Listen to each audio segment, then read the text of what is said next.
आज सुनते हैं मनहूस माँ की कहानी। रंजना का पूरा परिवार सेना में नौकरी करता था। रंजना जब जवान हुई उसके लिए भी सेना में नौकरी करने वाला लड़का देखा जाने लगा, लेकिन रंजना की माँ नहीं चाहती थी कि उसकी बेटी की शादी सेना में नौकरी करने वाले लड़के से हो। लेकिन पिता की इच्छा के आगे रंजना की माँ की एक न चली और कुछ ही दिन में सेना में नौकरी करने वाले एक लड़के से रंजना की शादी हो गई। शादी के 5 महीने बाद जब घर में सबको पता चला कि रंजना माँ बनने वाली है, घर में खुशियाँ का माहौल हो गया। घर में सभी खुश थे। तभी एक फ़ोन कॉल ने घर की खुशी को मातम में बदल दिया। रंजना के पति रवि का पोस्टिंग बांग्लादेश बॉर्डर पर था और वहाँ वह नक्सलवादियों के साथ मुठभेड़ में रवि शहीद हो गया। फ़ोन रवि के रेजिमेंट की तरफ से आया था कि कल रवि की लाश को उसके गांव लाया जा रहा। जब रवि जिंदा था, रंजना उस घर की लाडली बहू हो गई थी। घर में सब उसे बहुत प्यार करते थे, चाहे उसकी जेठानी हो या उसकी सास। माँ ननद तो उसे अपनी बड़ी बहन की तरह मानती थी और जेठानी अपनी छोटी बहन की तरह। लेकिन रवि की मौत के बाद सबको लगा कि रवि का मौत का कारण रंजना ही है। बिना कारण से उसे मनहूस मान लिया गया।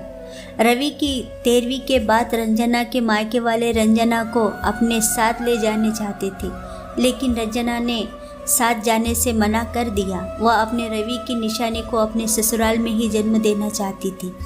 रंजना के ससुराल में रंजना अब सिर्फ एक नौकरानी रह गई थी, उससे ज़्यादा कुछ नहीं। किसी को भी रंजना की फिक्र नहीं थी। वो भगवान से यही प्रार्थना करती थी कि उसको बेटी नहीं बेटा दे। इसीलिए नहीं कि वो बेटी से उसे प्यार नहीं था, बल्कि इसलिए कि उसे पता था कि जब उसका इस घर में कद्र नहीं है, उसकी बेटी की कद्र क्या होगी। अगर बेटा पैदा होगा तो शायद अपने रवि की निशानी समझकर उसे प्यार मिलेगा। रंजना के ससुर के अलावा उसके ससुराल में अब कोई ऐसा नहीं था जिसे रंजना अपना कह सके। धीरे धीरे समय बीता और रंजना ने एक सुंदर से बेटे को जन्म दिया। रंजना हॉस्पिटल से जैसे ही घर आई, उसकी बड़ी जेठानी ने उसकी सिर्फ 3 बेटियां थी, रंजना के बेटे को छीनकर अपने पास रख लिया। यह कहकर कि अपने पति को तो खा ही गई है, अब अपने बेटे को भी खा जाएंगी। अब यह इस खानदान का अकेला वारिस है, मैं इस पर तुम्हारी मनहूस छाया नहीं पड़ने दूंगी। उसकी सास ने भी उसकी जेठानी की हाँ में हाँ मिलाई और उस दिन के बाद से उसका बेटा जेठानी के पास रहकर पलने लगा। रंजना चाहती तो अपने बेटे को उन लोगों से छीन सकती थी, लेकिन उसे लगा कि उसके बेटे की भलाई इसी में है कि वह उन्हीं के पास रहे। वह अपने बच्चों को क्या दे सकती है? उसके पास क्या है? उसके पास रहेगा तो अच्छा खाएगा पिएगा, कपड़ा पहनेगा। लेकिन यह भूल गई थी कि धीरे धीरे वो लोग उसके बेटे से उसको दूर कर देंगे।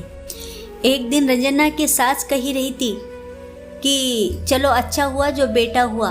मैं तो डर रही थी कि कहीं यह मनहूस बेटी को जन्म देकर खानदान के नामो निशान न मिटा डाले।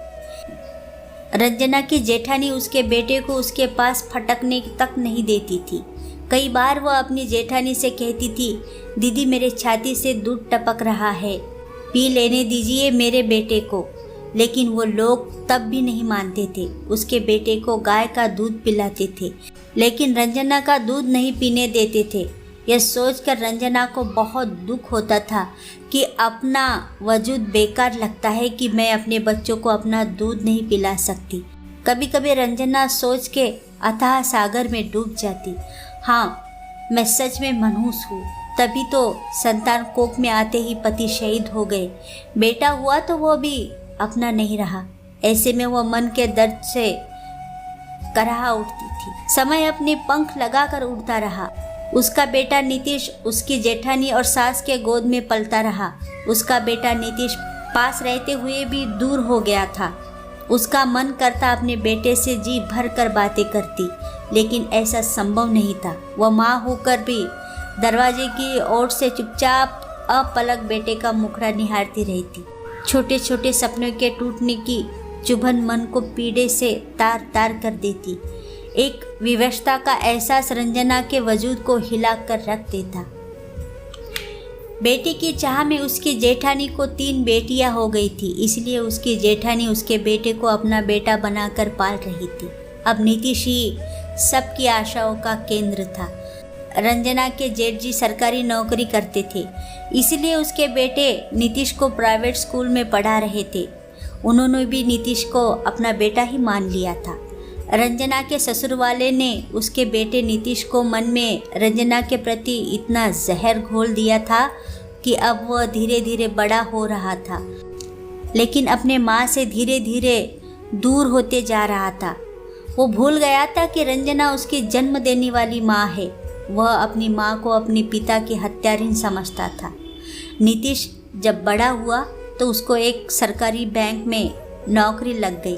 बेटे की सरकारी नौकरी लगने से घर में सब खुश थे, रंजना भी खुश थी। चलो, उसका बेटा सरकारी नौकरी में लग गया है।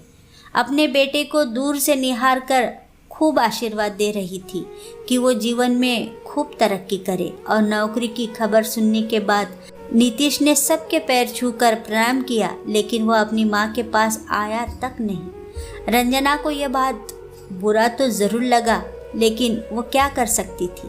उसके बेटे का कोई दोष नहीं था।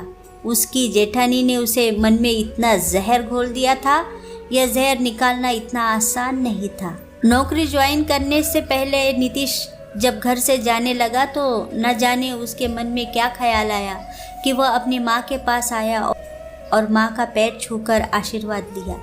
सुखी रहो, खुश रहो बेटा, रंजना ने कांपते स्वर में कहा। बेटे के सिर पर हाथ फेरने की नाकाम कोशिश करते हुए उसने मुट्ठी भींच ली थी। तभी उसकी जेठानी की पुकार, जल्दी करो नीतीश, ट्रेन निकल जाएंगी, सुनकर नीतीश कमरे से बाहर निकल गया। समय अपनी पंख लगाकर उड़ रहा था। उसके बेटे नीतीश की भी शादी हो चुकी थी।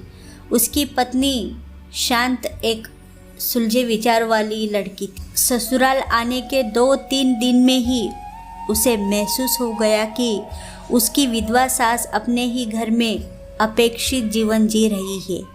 घर में जेठानी का राज चलता है और उसकी सास एक मूकदर्शक की तरह सब कुछ देखती रहती है।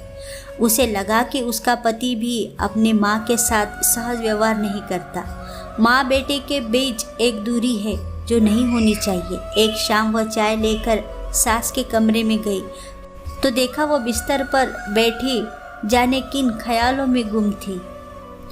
मम्मी जी, चाय पी लीजिए, शांति ने कहा तो रंजना चौंक पड़ी।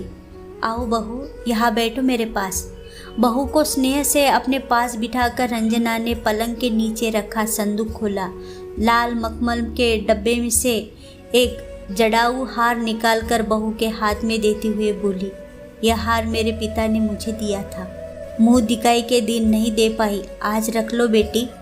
शांति ने सास के हाथ से हार लेकर गले में पहनना चाहा, तभी जेठानी कमरे में चली आई और बहू के हाथ से हार लेकर उसे वापस डब्बे में रखते हुए बोली, तुम्हारी मति मारी गई है क्या रंजना? जिस हार को साल भर भी तुम पहन नहीं पाई उसे बहू को दे रही हो, इसे क्या गहनों की कमी है? शांति जड़वत बैठ रही गई, पर शांति से रहा नहीं गया। उसने टोकते हुए कहा, बड़ी माँ, मम्मी जी ने कितने प्यार से मुझे यह हार दिया है, मैं इसे ज़रूर पहनूंगी। सामने रखे डब्बे से हार निकालकर शांति ने पहन लिया और सास के पाँव छूते हुए बोली, मैं कैसे लग रही हूँ मम्मी जी? रंजना ने अपनी बहू को खूब आशीर्वाद दिया और कहा, बहू सदा सुहागन रहो। अपने प्रति बहू का इतना प्यार देखकर रंजना भाव विभोर उठी। उसे अंदाजा भी नहीं था कि उसकी बहू इतनी अच्छी आएंगी। जो प्यार उसका बेटा नहीं दे पाया उसकी बहू देने लगी थी। रंजना को आज तक हिम्मत तक नहीं हुई अपनी जेठानी के सामने सिर उठाकर बात करने की, लेकिन बहू ने हिम्मत कर अपनी सास का पक्ष लिया। शांति ने अब अपने मन में ठान लिया था कि आज तक जो उसके सासू माँ पर अन्याय हुआ है वह अपने सासू माँ को इतना प्यार और आदर देगी कि उसका दामन जो बरसों से प्यार और आदर पाने के लिए खाली था भर जाएगा। मैं बहू तो हूँ ही, लेकिन बेटी बनकर दिखाऊंगी और अपनी सासू माँ को उनका बेटा उन्हें वापस दिलाऊंगी। नौकरी के 3 साल बाद नीतीश का ट्रांसफ़र दूसरे शहर में हो गया। वह अपनी पत्नी के साथ रहने के लिए उस शहर में किराए का घर ले लिया था। अब क्योंकि रोज़ाना 50 किलोमीटर की दूरी तय कर नौकरी पर जाना संभव नहीं था। जाने से पहले शांति ने अपने पति नीतीश से कहा, मम्मी जी भी हमारे साथ चलेंगी। पहले तो नीतीश ने कहा कि माँ वहाँ जाकर क्या करेंगी। शांति ने कहा, क्या करेंगी, क्या मतलब? माँ है तुम्हारी, फिर साथ में रहेंगे तो मेरा भी मन लग जाएगा। आखिर यहाँ भी रहकर अकेली क्या करेंगी। जब यह बात रंजना की जेठानी को पता चला कि रंजना अपने बेटे और बहू के साथ जाने वाली है, तो नीतीश की पत्नी शांति से बोली, अभी तुम्हारे खेलने कूदने के दिन है बहू, रंजना की चिंता छोड़ो, वह यही ठीक है। बाद में कभी रंजना को ले जाना। बड़ी माँ, मैं वहाँ अकेले रहकर क्या करूँगी, साथ में रहेंगे तो मेरा भी मन लग जाएगा। आखिर शांति के आगे रंजना की जेठानी की एक न चली और रंजना बेटे बहू के साथ इटावा आ गई थी। जिस बेटे को बचपन से ही अपनी आंखों से दूर पाया था, उसे हर पल नज़रों के सामने पाकर रंजना की ममता उत्थेलित हो उठती। पर माँ बेटे के बीच बात नाम मात्र की होती। शांति माँ बेटे के बीच फैली लंबी दूरी को कम करने का भरपूर प्रयास करती रही। एक सुबह नाश्ते की मेज पर अपनी मनपसंद कढ़ी चावल देखकर नीतीश खुश हो गया। सच तुम्हारे हाथों में जादू है शांति, यह जादू माँ के हाथों का है। उन्होंने बड़े प्यार से आपके लिए बनाई है। जानते हैं, मैं तो माँ के गुणों की कायल हो गई हूँ। जितना शांत स्वभाव उतने ही अच्छे विचार। मुझे तो ऐसा लगता है जैसे अपने ससुराल में नहीं बल्कि अपने मायके में ही हूँ। धीरे धीरे नीतीश का मौन टूटने लगा। अब वह यदा कदा माँ और पत्नी के साथ बातचीत में शामिल होने लगा था। रंजना को लगने लगा जैसे उसे उसकी दुनिया वापस उसकी मुट्ठी में लौटने लगी है। अब नीतीश खुलकर माँ के बनाए खाने की प्रशंसा करता। कभी कभी मनुहार पूर्वक कोई पकवान बनाने की जिद भी कर बैठता तो रंजना की आंखें शांति को स्नेह से निहार बरस पड़ती। कौन से पुण्य कहते जो ऐसी बेटी जैसी बहू मिली। अगर इसने मेरा साथ नहीं दिया होता तो गांव के उसी अकेले कमरे में बेहद कष्टमय बुढ़ापा गुजारने पर मैं विवश हो जाती। तो दोस्तों, ये मनहूस माँ की कहानी आपको सुनकर कैसे लगी, प्लीज़ मुझे कमेंट बॉक्स में ज़रूर बताइएगा। और हो सके तो लाइक, शेयर और सब्सक्राइब तो ज़रूर कर दीजिएगा। Thank you so much.